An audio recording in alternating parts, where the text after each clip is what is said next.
அன்பு சொந்தங்களுக்கு நாளடியார் வணக்கம். நாள்தோறும் ஒரு நாளடி என்கின்ற அடிப்படையில் பொருட்பாலில் இன்பையலில் 26வது அதிகாரமான அறிவின்மை மிக அழகாக தெளிவாக பார்த்து கொண்டிருக்கின்றோம். முந்தைய பாடலில் கல்வி அறிவு பெறாதோர் நாயின் நிலையில் வைத்து கருதப்படுவர் என்பதை பற்றி பார்த்தாயிற்று.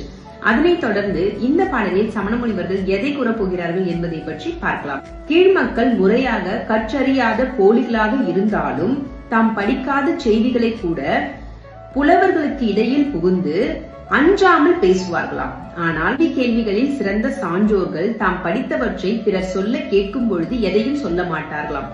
ஏனென்றால் தாம் சொல்கின்ற சொல் பட்டும் படாமலும் விட்டு போகும் என்று சான்றவர் இருப்பார்களாம். இப்பொழுது நாம் பார்க்க வேண்டிய பாடல் எண் 255. புல்லாப்புன் கோட்டி புலவர் இடைப்புக்கு கல்லாத சொல்லும் கடையெல்லாம் கற்ற கடாயினும் சான்றவர் சொல்லார் பொருண்மேல் படா விடுப்பாக்கறிந்து அறிவின்மை உடையோர் அறிவுடையோரை போன்று அடக்கமாய் இரார் என்பதே இதன் பொருளாகும். நாளை சந்திப்போம். நன்றி, வணக்கம்.